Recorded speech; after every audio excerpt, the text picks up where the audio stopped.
And these ancient cultures, they all have their stories of this interbreeding between a reptilian race, and it's not all reptilian, but this seems to be a predominant factor, and humans. In fact, the ancient emperors of China used to claim the right to be emperor because of their descendants from the serpent gods. Everywhere you find this reference in different phrases and names to the serpent gods.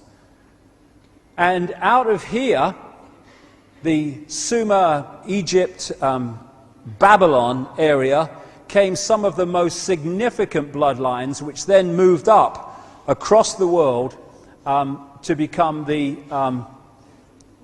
ruling, controlling families of today. And like I say, all over the world you find the serpent symbolism, the serpent stories, and the worship of the serpent is the oldest religion. They found, I think it was last year sometime, close to the Kalahari Desert, or around the Kalahari Desert in South Africa, evidence of serpent worship 70,000 years ago.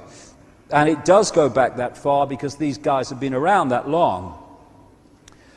When I started coming across this, first of all, in what you might call the Western world, where I was meeting these people who'd had these experiences and come across this information, I then went to South Africa to speak, and I got contacted. This is why he contacted me originally, Credo Mutwa.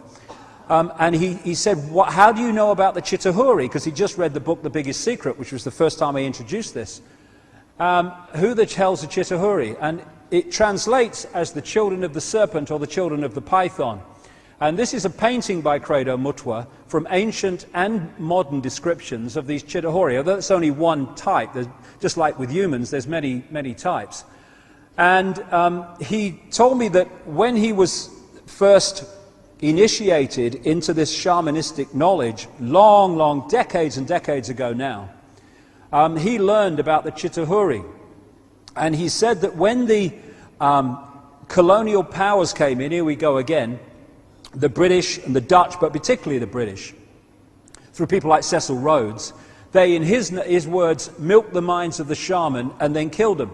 And they tried to take all this knowledge out of circulation, and it went underground and into their own version of secret societies in South Africa to keep this knowledge alive. And this is where he came across the story of the Chitahuri, although he's seen a lot since to confirm the validity. He also showed me this. This is the necklace of the mysteries, which he, as the inheritor of this shamanistic knowledge, has the right to be given. And it's mentioned in accounts 500 years ago, and he reckons it's at least 1,000 years old. And what he does, because he's the official storyteller of the Zulu nation, of the verbal knowledge, and he has symbols on this necklace of the mysteries which tell the story of Africa and African people and African history. And on pride of place is a non-human figure with a big willy and a woman, and this is their symbolism for telling the story of the interbreeding between humans and this non-human race. Now, interestingly, this willy is now copper, but in the original it was gold before it was stolen for money. And of course then you go back to ancient Egypt, and one of the prime stories of ancient Egypt was of the sun god Osiris with the golden penis. And all that connects into this Sumerian knowledge and this South African knowledge, and it's all to do with the interbreeding. Obelisks, the obsession that Freemasons have with obelisks and stuff, same thing. The phallic symbol, the bloodline. This is the human woman as symbolized, and this is the non-human interbreeder. Now, it doesn't look reptilian, it doesn't look like anything, it looks strange. And I asked him, why does it look like that? And he said, because the Chitahuri said that they must never be depicted as they really are, or they would, anyone that did it would be killed. So he said what they did was depict them as obviously not human, but not looking like they really did, for that reason. Although you still can find some This is a reptilian baby and woman or goddess, which was found in graves in the Ubaid culture, which preceded Sumer in that same part of the world that we now know as Iraq. There's some more images of it. Again, the serpent worship is all over the world. So this is Credo Mutwa's painting, and this is Neil Haig's symbolic representation of this bloodline, which is a hybrid genetics, and it's a hybrid software program. That's what we're looking at, because it's the hologram that we're looking at. And around the world, you see symbolism, and when you start to come across this information, it's like your kind of mind opens and you start to see, hey, what you hadn't seen before. This bloody serpent symbolism's all over the bloody place. And you find the symbolism of the connection between human women and this reptilian race.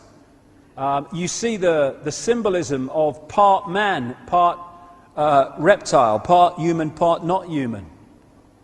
Again, there's another one. These from different parts of the world. You see a lot of symbolism in stories of humans battling the snake, same thing.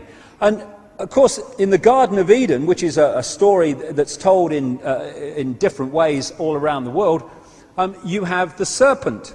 And I was on a Christian radio station a few weeks ago, and they were going on about this reptilian thing. And I said, well, hold on a second. You talk about the Garden of Eden. Do you reckon that Adam and Eve, as they are symbolically called, were actually having a chat with a snake? I mean, does that make sense? I mean, am I mad? Am I crazy? What are you talking about? Or is it more likely that the serpent is actually, or the snake is actually symbolic of something else? And a lot of the gargoyles that you find on churches that were built by the secret society, as like the Knights Templar, and the castles of these elite families have a reptilian look about them. So do many of the coats of arms and stuff that you find in the elite families and military and stuff. The City of London, just down the road from where we are, has a very appropriate symbol, because London, as the bloodlines moved across into Europe, London eventually became, and still is, one of the epicenters of the Illuminati, of these bloodlines. So you had, wherever the bloodlines go, the empires go, because they're acquisitive, they want control. So you had the Roman Empire when they were based in Rome, and they're still massively based in Rome. And when they went and located in London, you had the British Empire and that expansion and other parts of Europe. And this is known by researchers who know what they're talking about as Baby-London, because this is sort of the new Babylon.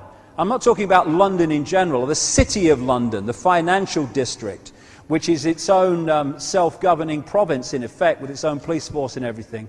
And that is two reptilian figures holding the badge of the Knights Templar, one of the major secret societies of the Illuminati. There's a bigger version of it. Very appropriate. When you enter the City of London, you pass these things on the side of the road. And the City of London connects into the Temple. The Temple is named after the fact that the Knights Templar own that land at their temple there. The Knights Templar still run the City of London and the Temple area, which is the centre of the legal profession. That's where Tony Blair and his missus trained, and the barristers and stuff, and Inns of Court and all this business. They still control that today. And where the Temple meets the City of London, in the centre of the road, is this another reptilian figure. Just a coincidence, nothing to worry about. So what you have all over the world is this recurring theme, which only when you kind of open your mind to this, you start to say, bloody hell, it's everywhere, of the dragon and the reptilian imagery. I mean, in the East, in places like Japan and China, where there was also massive interbreeding in China with these entities, it seems, you have the dragon at the very heart of the culture. The Messiah, the word Messiah, it seems, comes from Mesa, which is the Nile crocodile, because the pharaohs were anointed with the fat of a Nile crocodile as part of the coronation.